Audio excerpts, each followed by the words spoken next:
কেমন আছো? আশা করি সবাই খুব ভালো আছো। আজকে আমি আরেকটা নতুন রেসিপি তোমাদের সঙ্গে শেয়ার করব। রেসিপিটার নাম হচ্ছে দুধ বোয়াল মাছ। তাহলে আমি কি করে করব বা কি কি জিনিস আমি এই রেসিপিতে আমি ইউজ করব, তাহলে তোমরা সবাই এসো আমার সঙ্গে, আমি তোমাদের এক এক করে স্টেপ বাই স্টেপ দেখাবো। আমি দুধ বোয়াল মাছ রান্নার জন্য 6 পিস বোয়াল মাছ নিয়ে নিয়েছি। দেখো এরকম সাইজের, একটু সাইজটা বড় আছে। মাছগুলো আমি আগের থেকে ধুয়ে রেখেছি, কিন্তু যেহেতু বোয়াল মাছ এবং অনেকেই সেটা খায় না, কিন্তু খেতে কিন্তু টেস্ট। আমিও প্রথম খেতাম না, কিন্তু পরে যখন আমি এটা রান্না করা শিখলাম তখন খেয়ে দেখলাম খুবই টেস্টি। তাই তোমাদের আমি দেখাবো যে এর কীরকমভাবে করলে বেশি টেস্ট হয়। আমি ফার্স্টে মাছগুলোকে একটু ধুয়ে নিয়েছি, কিন্তু আরেকবার যেহেতু এইসব মাছগুলোতে একটু আস্তে আস্তে গন্ধ ছাড়ে, তাই জন্য আমি এর সঙ্গে একটু লেবু অ্যাড করে দেবো।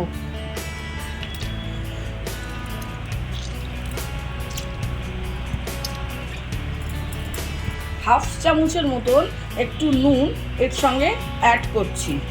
এবার ভালো করে লেবু আর নুন এই মাছের সঙ্গে ভালো করে মিশিয়ে দিচ্ছি, মানে যাতে লেবু আর নুন পুরো মাছের গায়ে ভালো করে লাগে।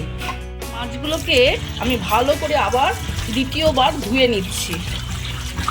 এরমভাবে ধুলে কি হয়, লেবু আর নুন দিয়ে, তাহলে মাছের গায়ে যে একটা আষ্টে গন্ধ থাকে এই সব মাছের, তাহলে সেই গন্ধটা চলে যায়। আমার ধোয়া কমপ্লিট হয়েছে। এবার আমি 1 চামচ হলুদ এর মধ্যে দিয়ে দিচ্ছি, হাফ চামচ নুন এর মধ্যে দিয়ে দিচ্ছি। এখন এর সঙ্গে আমি অল্প একটু সর্ষের তেলও দিয়ে দিচ্ছি, কারণ কি বোয়াল মাছ যখন আমি ভাজবো তখন ফোটে, যাতে ফুটলে আবার গায়ে লেগে যাবে, তাই জন্য অল্প করে সর্ষের তেল এর সঙ্গে অ্যাড করে ভালো করে মেখে আমি 10 মিনিটের মতন একে রেস্টে রেখে দেবো। মাছগুলোকে আমি 10 মিনিটের মতো ম্যারিনেট করে রেখে দিচ্ছি। এখন আমি একটা সর্ষের পেস্ট তৈরি করব।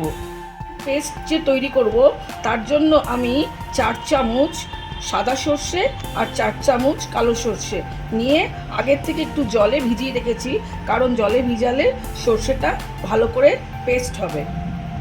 এবার ছেঁকে নিচ্ছি। এবার মিক্সার গ্রাইন্ডারে আমি সর্ষেগুলো সব দিয়ে দিচ্ছি।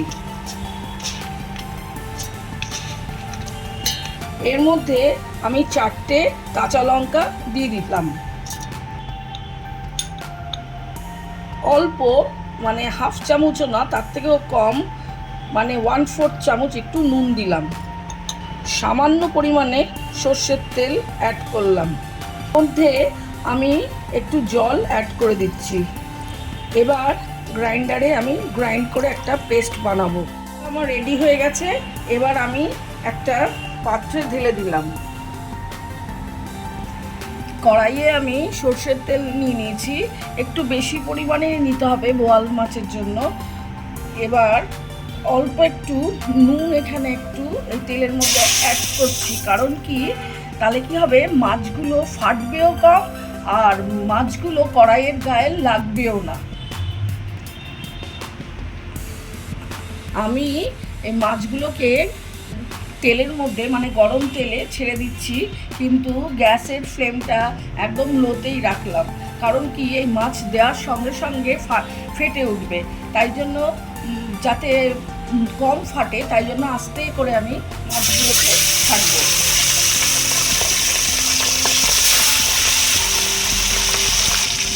যেহেতু মাছের সাইজগুলো একটু বড় বড়, তাই জন্য আমি দুটো করে মাছ ভাজবো, মানে মোট 6 পিস মাছ করব, তাই 2টো করে ভাজবো। এবং তারপরে বাদবাকি এই 2টো তো ভাজছি, তারপরে আরও 4টে ভেজে আমি এই একই প্রসেসে ভেজে তারপরে আবার নেক্সট যে স্টেপটা তোমাদের দেখাবো।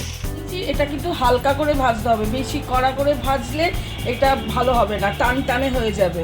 হালকা করে ভেজে নিয়েছি। যে তেলে আমি মাছ ভেজেছি সেই তেলে আমি হাফ চামচ কালো জিরে দিয়ে দিলাম, 7টার মতন এলাচি, মানে সবুজ এলাচি দিয়ে দিলাম। 5টা লবঙ্গ দিয়ে দিলাম, আর ছোট একটা দারচিনির টুকরো দিয়ে দিলাম। এবার আমি এটার মধ্যে 3 চামচ রসুন বাটা দিয়ে দিলাম,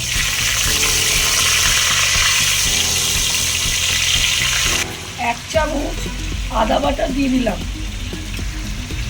আর 4 চামচ পেঁয়াজ বাটা দিয়ে দিলাম। এবার ভালো করে একে ভাজবো। পেঁয়াজ আদা রসুন ভালো করে ভাজা হয়ে গেছে। এখন 2টো মিডিয়াম সাইজের টমেটোকে পিউরি বানিয়ে এই পুরোটাই আমি এর মধ্যে দিয়ে দিলাম।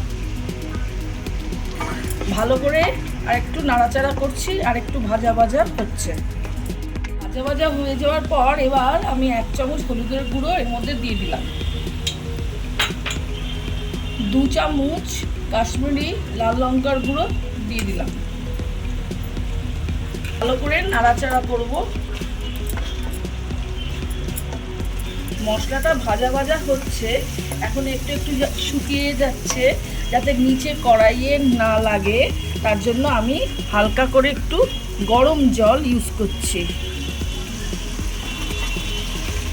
রান্নায় গরম জল ইউজ করাটা খুব ভালো, টেস্টটা বাড়ে। মশলাটা ভাজা ভাজা হয়ে গেছে। এখন আমি এর মধ্যে 2 চামচ সর্ষে বাটা যেটা পেস্ট করেছিলাম, একটু বড় চামচের 2 চামচ আমি দিয়ে দিচ্ছি।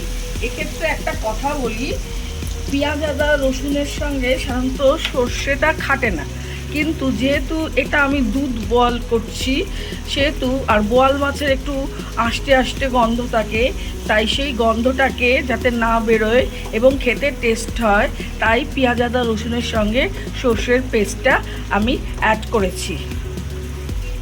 অল্প একটু গরম জল দিচ্ছি যাতে এই ঝোলটা একটু ফুটবে। তারপরে লাস্টে আমি নুনটা অ্যাডজাস্ট করব।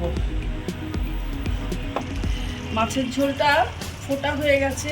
এবার এক এক করে আমি মাছগুলো ওর মধ্যে ছেড়ে দিচ্ছি।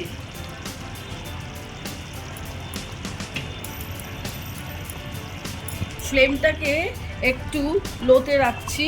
আর এখন আমি একটু মাছগুলো যখন এই ঝোলের মধ্যে বেশ মিশে যাবে, তখন আমি একটু নুনটা অ্যাডজাস্ট করবো, কারণ আমি প্রথম দিক দিয়ে সবসময় কম কম নুন দিয়ে রান্না করি। একটু নুন কম হয়েছে, তাই 1/2 চামচের মতো আমি নুন এটার সঙ্গে অ্যাড করছি।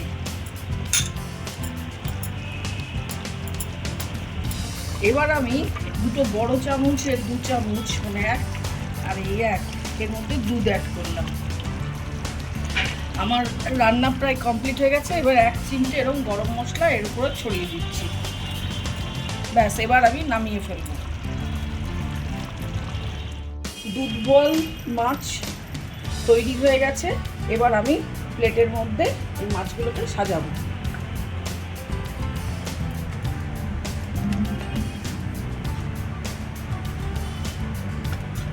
তোমাদের রেসিপিটা কেমন লাগলো? ভালো লাগলে কমেন্ট বক্সে অবশ্যই জানাবে। যদি এখানে একটু পেঁয়াজ আদা রসুনের সঙ্গে সর্ষে অ্যাড করেছি, একটু বেমানান, কিন্তু এই মাছগুলোকে এরকম করতে গেলে দুধ বয়েল এটার সঙ্গে, মানে পেঁয়াজ আদা রসুনের পেস্টের সঙ্গে একটু সর্ষে অ্যাড করতে হবে, আর তার সঙ্গে অল্প দুধ, তাহলে একটা ইউনিক টেস্ট হবে। আমার রেডি হয়ে গেছে দুধ দিয়ে বোয়াল মাছের রেসিপি।